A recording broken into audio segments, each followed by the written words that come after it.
तो दोस्तों आज मैं आप लोगों के लिए लेके आया हूँ 2024 की एक और कमाल की कोरियन हॉरर मूवी जिसका नाम है डेविल्स स्टे, जिसकी कहानी काफी अच्छी थी। इस मूवी को 3 डेज के नाम से भी जानते हैं।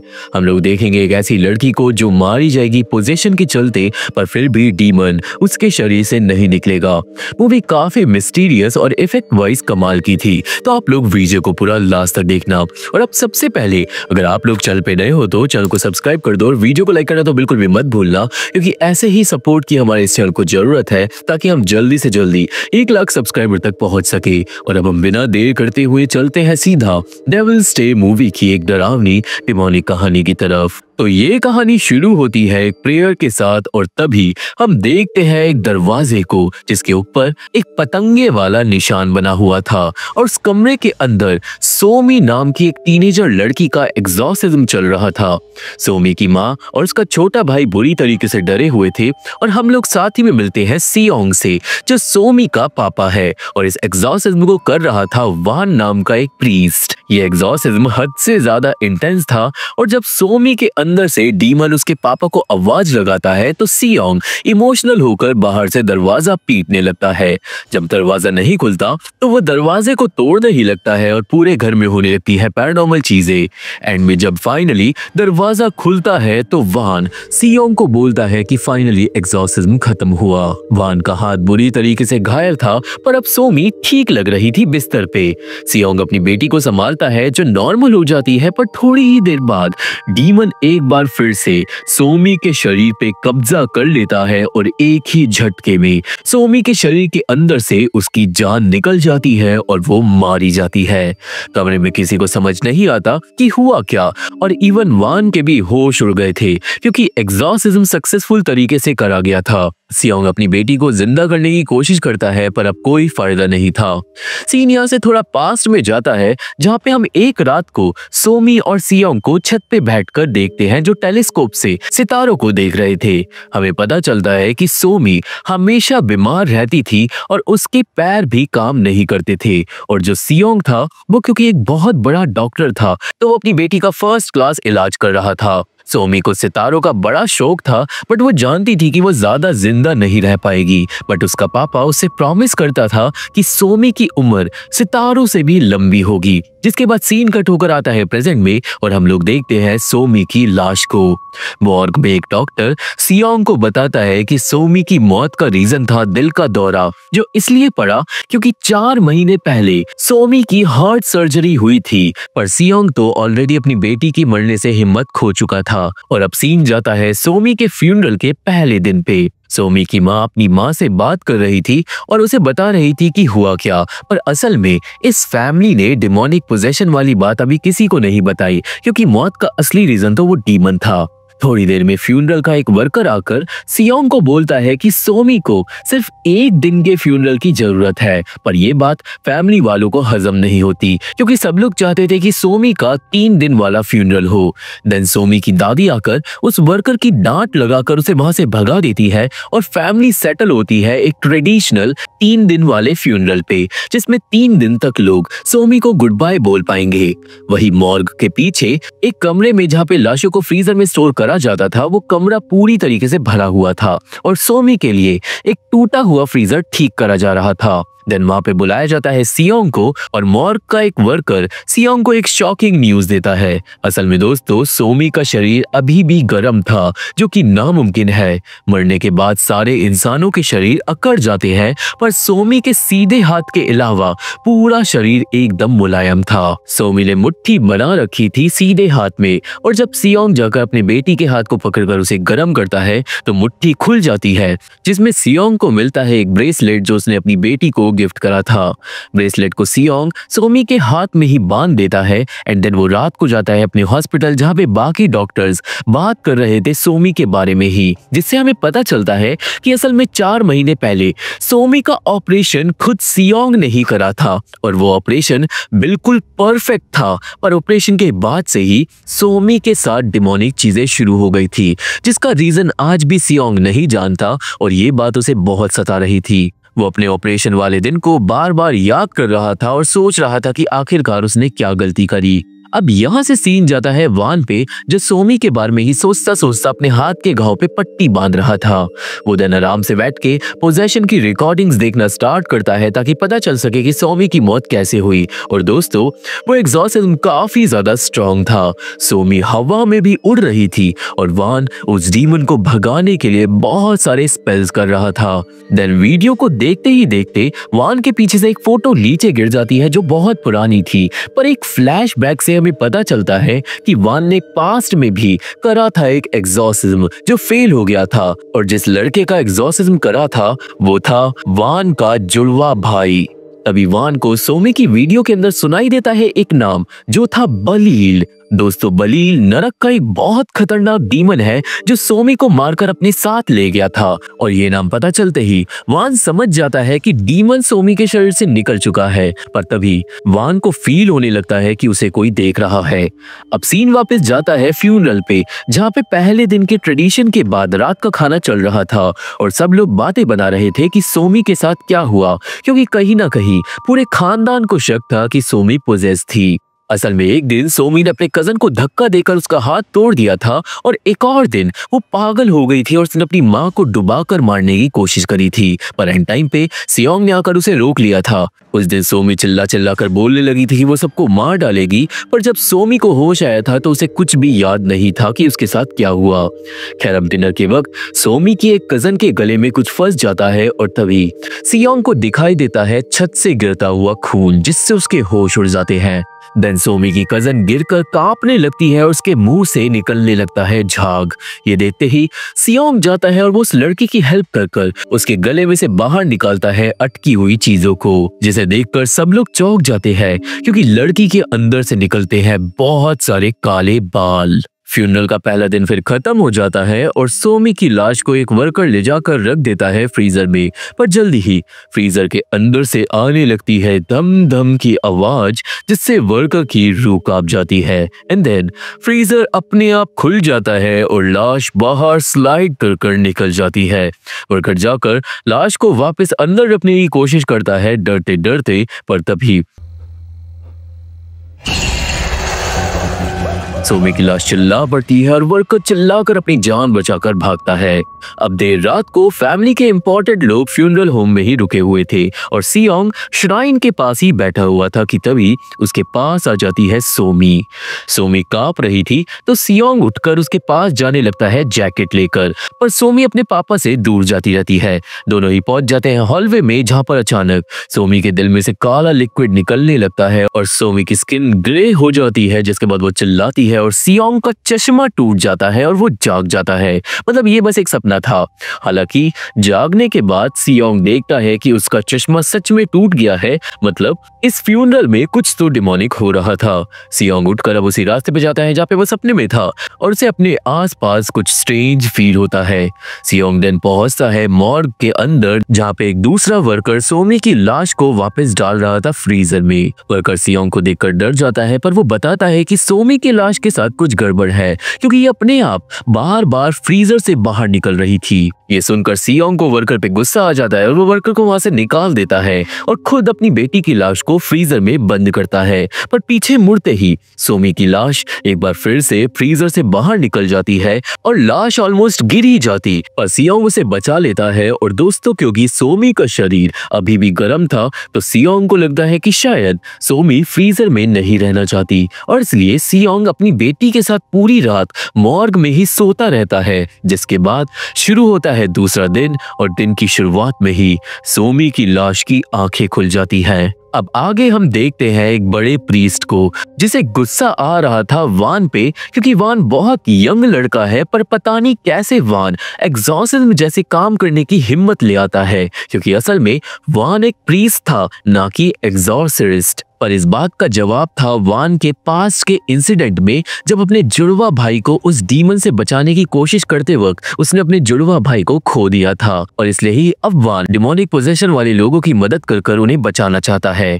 खैर, उस दिन वान मिलने आता है प्रीस्ट से और उसे बताता है कि कैसे सोमी का एग्जॉर्सिज्म बिल्कुल सक्सेसफुल तरीके से करा गया था। हालांकि अब सोमी के फ्यूनरल पे अजीब चीजें हो रही है और वान को शक है कि अभी भी कुछ गड़बड़ है और सोमी की मौत हार्ट अटैक से नहीं हुई थी। वान प्रीस्ट से पूछता है कि अगर कोई डीमन मरी हुई लड़की के अंदर जिंदा रह सकता है, पर प्रीस्ट वान को डांटने लगता है और समझाता है इस केस को भूल जाने के लिए, क्योंकि वो कोई एग्जॉर्सिस्ट नहीं था। पर वान सख्त मना करता है और बोलता है कि वो अपने भाई की तरह किसी और को मरने नहीं देगा।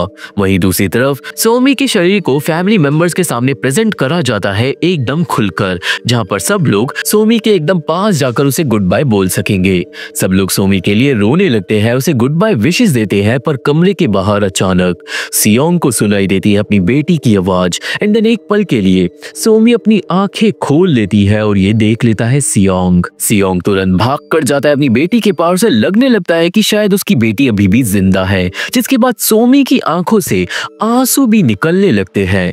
हालांकि ये सब कुछ सिर्फ सियोंग को ही दिखाई दे रहा था और जल्द ही सारे लोग सियोंग को वहां से बाहर ले जाते हैं, ये सोचकर कि बाप अपनी बेटी की मौत को झेल नहीं पा रहा। दूसरी तरफ वान थोड़ी रिसर्च करता है बलील डीमन के बारे में और उसे पता चलती है एक कहानी। बहुत पहले नजारेथ नाम की एक जगह पर एक वर्जिन औरत ने जुड़वा भाइयों को जन्म दिया था। जो बच्चा पहले पैदा हुआ था उसका नाम था बलील, और जो जुड़वा भाई था ना बलील का, उसका नाम बुक में दिया ही नहीं हुआ था। देन फिर एक दिन एक डीमन ने उन ट्विन ब्रदर्स के शरीर पे कब्जा कर लिया और आसपास के लोगों को वो मारने लगा। इन दी एंड होली मैसेंजर्स आए और डीमन को रोकने के लिए छोटे भाई को मारकर उसके दिल को बलील के दिल के अंदर सील कर दिया गया ताकि डीमन कैद हो जाए।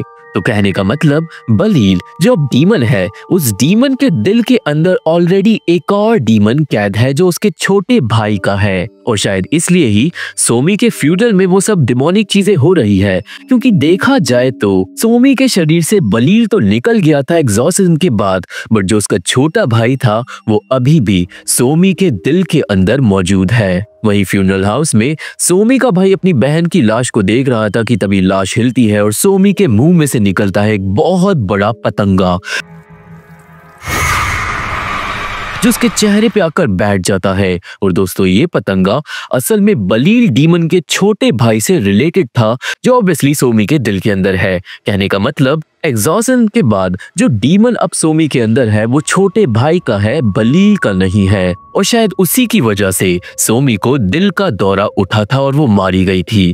खैर अब इसके बाद फ्यूनरल हाउस में आने लगते हैं बहुत सारे पतंगे, और ये सब जब हो रहा था जब वो ऊंचे दर्जे का प्रीस्ट जो वान को जानता है वो सोमी की श्राइन पे आकर प्रेयर कर रहा था। पतंगों की क्वांटिटी धीरे धीरे बढ़ जाती है और सेम टाइम पे फ्यूनरल होम के पीछे वाले रास्ते से सियोंग सारे लोगों को धक्का देते हुए चले जाता है सोमी की लाश के पास, और वो अपनी बेटी की लाश को चुराकर भागता है हॉस्पिटल की तरफ, ये सोचकर कि उसकी बेटी अभी भी जिंदा है। वो सोमी को लेकर हॉस्पिटल पहुंचता है, पर उसके पीछे पीछे आ रही थी एक डिमोनिक शक्ति। सियोंग देन सोमी को ले जाता है एक कमरे में जहां पे वो उसके शरीर को बिजली के झटके देता है, और वहीं दूसरी तरफ प्रीस्ट के मुंह से निकलने लगता है अचानक बहुत सारा खून। देन वो प्रीस्ट अपना मानसिक संतुलन खो बैठता है और अपने ही मुंह को बार बार देकर मारता है सोमी की श्राइन के अंदर जब तक उसके सारे दांत नहीं टूट जाते। और वहीं हॉस्पिटल में सियोंग के साथ भी पैरानॉर्मल चीजें स्टार्ट हो जाती है। प्रीस्ट के पूरे शरीर पे डिमोनिक पतंगे आकर चिपक जाते हैं, पर वो पतंगे सिर्फ उसे ही दिखाई दे रहे थे। बाकी लोग प्रीस्ट को संभालते हैं, पर अब प्रीस्ट को नन की जगह दिखाई देने लगती है सोमी। और वहीं हॉस्पिटल में सियोंग को पुलिस पकड़कर सोमी की लाश के पास से ले जाती है। थोड़ी देर बाद जब प्रीस्ट को हॉस्पिटल ले जा रहे थे तभी वहां पे पहुंचता है वान, जो प्रीस्ट की बुरी हालत देखकर चौंक जाता है। और प्रीस्ट वान को बताता है कि सोमी के शरीर के अंदर बहुत खतरनाक डीमन है। और देन अचानक डीमन प्रीस्ट पे भी हावी हो जाता है और वान को वार्निंग देता है कि चाहे वो कुछ भी कर ले वो उसे हरा नहीं पाएगा।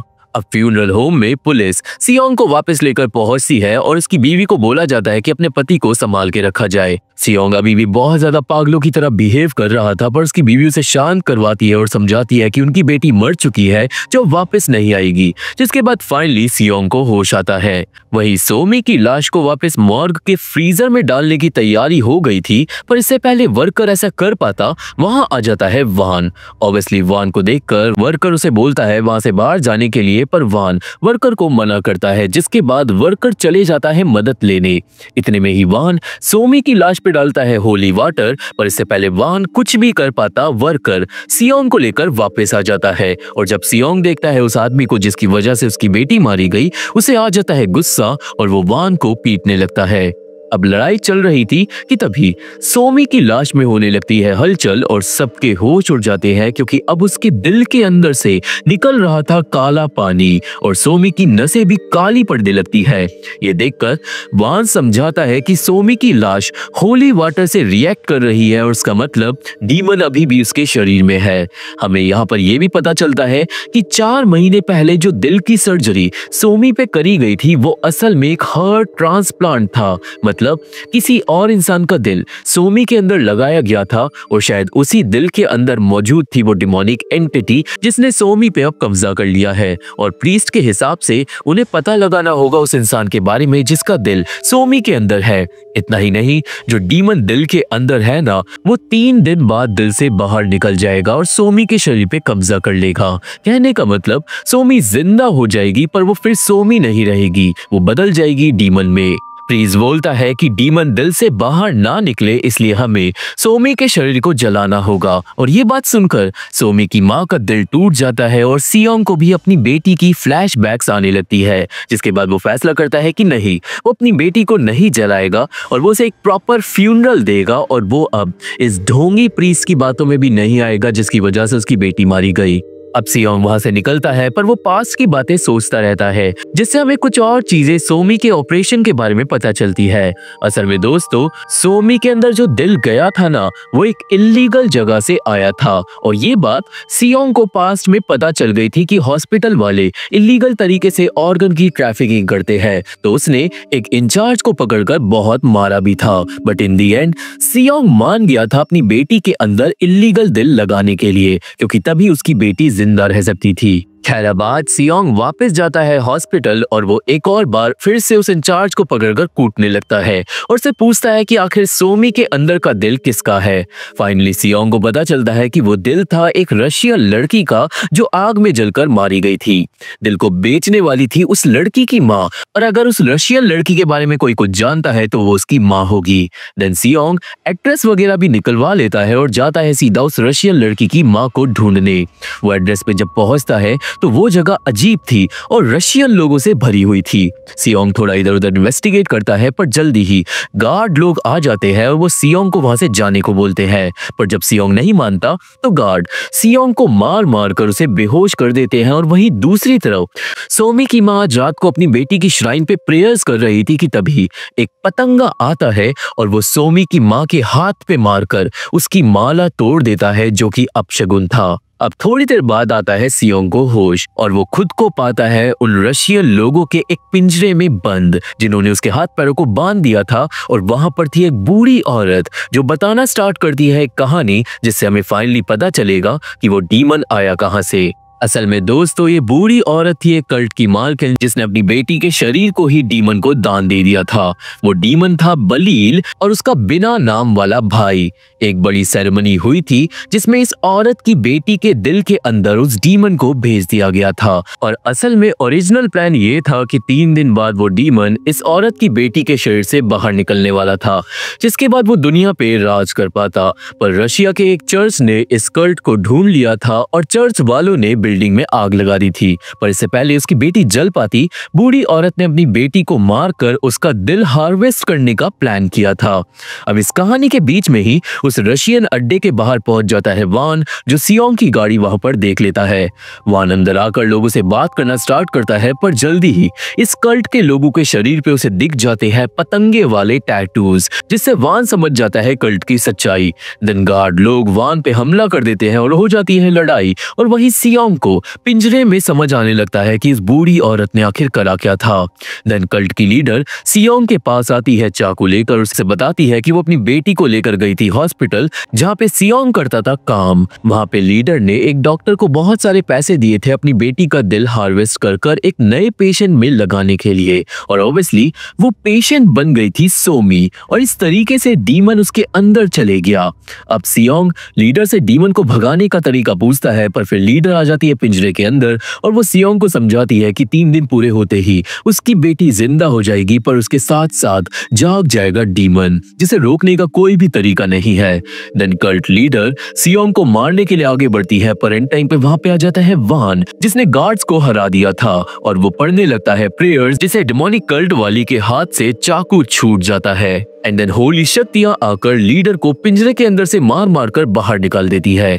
देन वान कल्ट की लीडर पे हमला कर कर उस पे वार कर देता है और एंड में वो कल्ट लीडर की आंखें फोड़ देता है। देन वान लीडर को मार मार कर पूछने लगता है बलील के छोटे भाई का नाम, क्योंकि अगर वो नाम मिल जाए तो डीमन पे कंट्रोल पाया जा सकता है। वान लीडर को खूब मारता है और एंड में लीडर वान को डीमन का नाम बता ही देती है, जो था इग्माएल, जिसके बाद वो मारी जाती है। और कहने का मतलब जो ये नाम था ना, ये किसी किताब में नहीं दिया हुआ था, पर ये नाम सिर्फ ये कल्ट वाले जानते थे। इसके बाद वान रेस्क्यू करता है सियोंग को और वो दोनों उस जगह से बाहर निकलते हैं। सियोंग को अभी भी वान से बात नहीं करनी थी, पर वान अभी भी बोलता है कि उन्हें सियोंग की लाश को जलाना होगा इससे पहले 3 दिन पूरे हो। पर सियोंग अपनी बेटी को ऐसे गुड बाय नहीं बोलना चाहता था और कहीं ना कहीं उसे लग रहा था कि जब डीमन सोमी के शरीर को जिंदा करेगा तो किसी तरीके से वो डीमन को हराकर अपनी बेटी को बचा लेगा। अब इसके बाद वान जब घर जा रहा था तो उसे पास की बातें याद आने लगती है, जब उसका जुड़वा भाई मिकाल मारा गया था एग्जॉर्सिज्म फेल होने के बाद, और वान को लगने लगता है कि अगर इस बार भी डीमन जीत गया तो उसकी गलती होगी। वान को पास की बातें हॉन्ट करने लगती है और उसे अपने भाई की डिमोनिक झलक भी इधर उधर दिखाई देने लगती है, पर असल में वो डिमोनिक झलक थी इग्माएल डीमन की, जो वान को कमजोर करने की कोशिश कर रहा था। डीमन वान पे रोड पे ही हमला कर देता है और उसका गला दबाने लगता है, पर वान अपने हौसले को नहीं खोता और प्रेयर्स कर कर उस डीमन को भगा देता है। अब यहाँ से सीन जाता है अगले दिन पे, जहाँ पे फाइनली सोमी के फ्यूनरल का आखिरी दिन था और आज उसे दफन करना था, पर सब लोग इंतजार कर रहे थे सियोंग का और सियोंग फ्यूनरल पे नहीं आता। सोमी की माँ को फ्यूनरल वाले बोलने लगते हैं कि उन्हें प्रोसेशन आगे बढ़ाना होगा और एंड में सोमी को सियोंग के बिना ही दफन कराने के लिए ले जाया जाने लगता है। पर जैसे ही कब्र को गाड़ी में रखने वाले थे, अचानक ही कब्र बहुत ज्यादा भारी हो जाती है और गिर जाती है जमीन पे। कोई भी कब्र को नहीं उठा पाता क्योंकि डिमोनिक शक्ति कब्र पे आकर खड़ी हो गई थी और तभी वहां पर पहुंच जाता है सियोंग, जो बिना देर करे फ्यूनरल में दखल दे देता है। दैट डिमोनिक शक्तियां कब्र को खींच कर ले जाने लगती है वापस फ्यूनरल हाउस के अंदर, पर सियोंग जाकर उठा लेता है एक फायर एक्सटिंग्विशर और वो कब्र को तोड़कर सोमी के शरीर को निकाल लेता है बाहर। और ऑब्वियसली ये सब देखकर सारे लोग बुरी तरीके से चौंक जाते हैं। देन सोमी सियोंग की गोदी में लेने लगती है सांसें और सियोंग समझ जाता है कि जल्दी ही डीमन सोमी को जिंदा कर देगा। सियोंग तुरंत सोमी के शरीर को लेकर भागता है गाड़ी की तरफ, पर सारे लोग सियोंग को रोकते हैं क्योंकि ऑब्वियसली जो वो कर रहा था वो गलत था। सियोंग को सब लोग दबोच लेते हैं और सोमी का शरीर गिर जाता है जमीन पे, और जब किसी का ध्यान नहीं था तभी वहां पे एंट्री लेता है वान, जो तुरंत सोमी के शरीर पे करने लगता है और एग्जॉर्सिज्म, ताकि डीमन सोमी को जिंदा ना कर पाए। और ये देखकर सियोंग को बड़ा गुस्सा आता है क्योंकि अगर डीमन सोमी के शरीर से निकल गया तो उसकी बेटी जिंदा नहीं हो पाएगी। वो किसी तरीके से लोगों के चंगुल से निकलकर भागता है प्रीस्ट को रोकने, पर बहुत देर हो जाती है क्योंकि अचानक ही सोमी का शरीर उड़ने लगता है हवा में बहुत ही ज्यादा ऊंचाई पे, जिसे देखकर जितने भी लोग वहां पर थे सबकी बोलती बंद हो जाती है।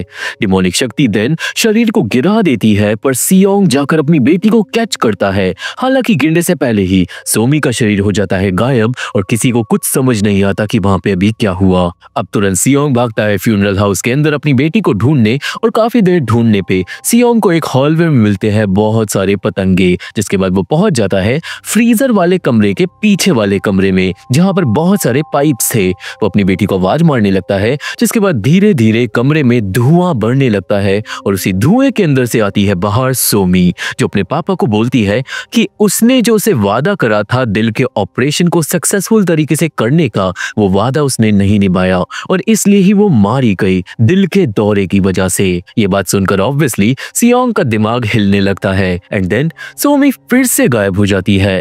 सियोंग फिर से अपनी बेटी को ढूंढता है और पहुंचता है फ्रीजर वाले कमरे के बाहर, जहां पर हर जगह पतंगे मौजूद थे और कमरे के अंदर उसे अपनी आंखों पे यकीन नहीं होता, क्योंकि वो कमरा अंदर से पूरी तरीके से पतंगों से भरा हुआ था और उन्हीं पतंगों के बीच में पड़ा था सोमी का शरीर, जिसे डीमन अब कभी भी जिंदा करने वाला था। सियोंग अब जाता है और वो अपनी बेटी के शरीर से पतंगों को हटाता है, पर तभी एक इनविजिबल शक्ति सियोंग को दूर उठाकर पटक देती है। देन वो डीमन सियोंग को मारने लगता है, बट वहां पर सही टाइम पे आता है वान, जो सियोंग की मदद करता है। सियोंग देन तुरंत जाकर अपनी बेटी को होश में लाने की कोशिश करता है, पर जब सोमी होश में नहीं आती तो सियोंग वान से पूछता है कि हो क्या रहा है। वान समझाने की कोशिश करता है कि शायद सोमी की आत्मा अभी भी डीमन से लड़ रही है और अगर ऐसा है तो उन्हें सोमी के शरीर का एग्जॉर्सिज्म करना होगा इससे पहले डीमन जागे। और यहाँ पे फाइनली सियोंग इस काम के लिए मान जाता है, क्योंकि इसकी बेटी जाग नहीं रही थी। तुरंत एग्जॉर्सिज्म की तैयारी शुरू करी जाती है और वान सियोंग को देता है एक बाइबल। बिना देर करे रिचुअल स्टार्ट होता है और वान पढ़ना स्टार्ट करता है मंत्र, और साथ ही साथ सियोंग पढ़ता है बाइबल को, पर जैसे ही सोमी के शरीर पे पड़ता है होली वाटर, उसके दिल से निकलने लगता है काला पानी। देन वान सोमी के सर पे क्रॉस रखकर और इंटेंस मंत्र पढ़ने लगता है, जिससे एग्जॉर्सिज्म भी इंटेंस हो जाता है। अचानक सोमी का शरीर बैठ जाता है और वो चिल्लाने लगती है, पर वान उसे नीचे कसकर पकड़कर सियोंग को बोलता है बाइबल से और तेजी से पढ़ने के लिए, और तभी वो इकमाल डीमन काबू में आ पाएगा। सियोंग भी हिम्मत कर बाइबल पढ़ता है, पर तभी सियोंग पहुंच जाता है एक दूसरी ही दुनिया में, जहां पर कमरे के अंदर सब कुछ नॉर्मल लग रहा था और सोमी और वान भी गायब हो गए थे। सियोंग ऑब्वियसली खड़ा होकर सोमी को ढूंढने की कोशिश करता है और वहीं रियल वर्ल्ड में वान एग्जॉर्सिज्म लगातार करता रहता है, पर डीमन अपने पंजों से वान पे जानलेवा हमला करता है। दूसरी तरफ सियोंग को सोमी की आवाज सुनाई देती है एक फ्रीजर में से, पर फ्रीजर खोलते ही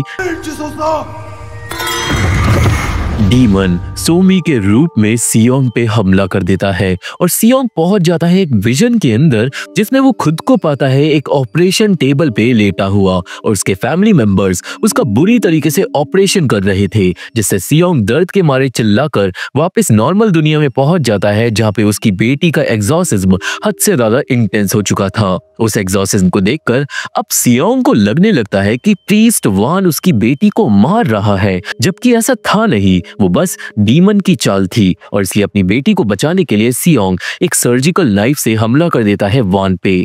सियोंग काइंड ऑफ पोजेस हो जाता है एंड सेम टाइम पे सियोंग को बहुत अजीब अजीब चीजें दिखाई दे रही थी, जैसे उसकी बेटी और प्रीस्ट की डिमोनिक झलके। पर ये सब कुछ डीमन का ही करा धराता था कि सियोंग अपना मानसिक संतुलन खो दे। हाउएवर लकीली एंड टाइम पे वान का रिचुअल 90% कंप्लीट हो जाता है और डीमन हो जाता है शांत, जिससे सियोंग भी होश में आ जाता है।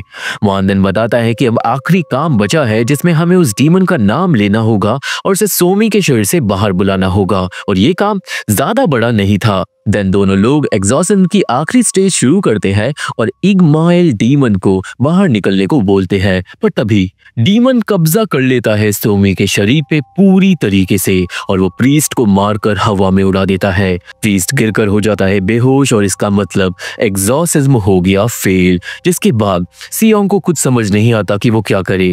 वो सोमी के पास ही बैठकर उसे आवाज लगाता है और अपनी बेटी से पूछने लगता है कि उसे क्या करना चाहिए, पर तभी डीमन सियोंग को बोलता है कि अगर उसे अपनी बेटी को बचाना है तो उसे डीमन की बात सुननी होगी। देन एक सर्जिकल नाइफ अपने आप उड़ने लगता है और डीमन आ जाता है सियोंग के सामने सोमी के रूप में। वो चाकू के साथ सियोंग पे बैठ जाता है और उसे मैनिपुलेट करने लगता है, ये सोचने पे कि कैसे ये सब उसी की गलती है, क्योंकि आखिरकार सियोंग ने अपनी बेटी के अंदर उस इल्लीगल दिल को लगाया था। पर तभी सियोंग डीमन के हाथ को पकड़ लेता है और बोलता है कि अगर ये उसकी गलती है तो वो ही इसे सॉल्व करेगा। जिसके बाद वो चाकू अपने दिल में मार लेता है और डीमन को उसका नाम लेकर अपने शरीर के अंदर इनवाइट कर लेता है। और क्योंकि दोस्तों डीमन को उसके नाम से ही कंट्रोल करा जा सकता था, इसलिए डीमन सोमी के शरीर से निकलकर चले जाता है सियोंग के अंदर। अब थोड़ी देर बाद सोमी की माँ और बाकी लोगों को मिल जाती है सोमी, पर अब जब सोमी की माँ अपनी बेटी को गले लगाती है तो उसकी रूह कांप जाती है, क्योंकि सोमी की दिल की धड़कनें और सांसें चल रही थी।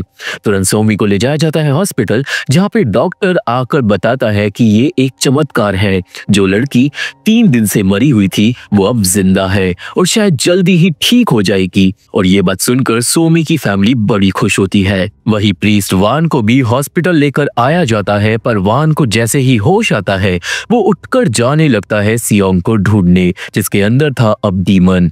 वान को दिखाई देता है एक पतंगा हॉस्पिटल में, जिसके पीछे पीछे वान पहुंच जाता है छत पे, जहाँ पे खड़ा था सियोंग, जिसके दिमाग पे अब वो डीमन हो गया था हावी। और सियोंग जानता था कि ये डीमन तभी रुकेगा जब जो शरीर है वो जल जाएगा।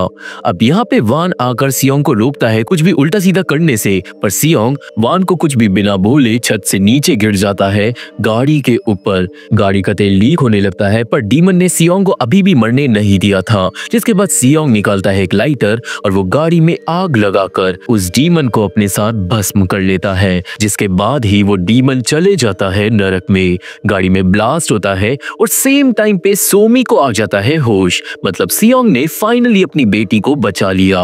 और यहाँ से सीन जाता है कुछ टाइम आगे, जहाँ पर अब सोमी बिल्कुल ठीक थी और आज सोमी अपनी फैमिली के साथ आती है अपने पापा की कब्र को विजिट करने। वहाँ पे वान भी आता है जो सोमी को ले जाकर बात करता है और उसे समझाता है कि कैसे उसका पापा उससे कितना ज्यादा प्यार करता था और अब उसकी आत्मा हमेशा सोमी का ख्याल रखेगी। देन एंड में सोमी अपनी फैमिली के साथ वापस घर चले जाती है अपने पापा को गुड बाय बोलकर, और यहीं पे ये मूवी खत्म हो जाती है। तो ये थी एक्सप्लेनेशन डेविल्स डे मूवी की, और मुझे आशा है कि आप सभी को मूवी समझ आ गई होगी और मेरी वीडियो पसंद आई होगी। ये मूवी देखनी है तो मेरा टेलीग्राम चैनल ज्वाइन करना होगा, लिंक डिस्क्रिप्शन में है। पर अगर काम ना करे तो टेलीग्राम पे जाकर मेरे चैनल का नाम डाल देना। ये मूवी आपको वहाँ पे कब मिलेगी ये मैं टेलीग्राम पे ही बताऊंगा। मेरे फेसबुक पेज का लिंक भी और बाकी सोशल मीडिया लिंक भी डिस्क्रिप्शन बॉक्स में मौजूद है, तो अगर आप लोग में से जुड़कर बात करना चाहते हो तो वहाँ पे भी फॉलो जरूर कर सकते हो। और अब इसी के साथ चैनल को सब्सक्राइब करना बिल्कुल भी मत भूलना और वीडियो को लाइक तो जरूर कर देना, क्योंकि आपके इसी सपोर्ट की इस चैनल को जरूरत है। और मैं आप लोगों से मिलता हूँ अपने अगले वीडियो में, तब तक के लिए थैंक यू, बाय बाय।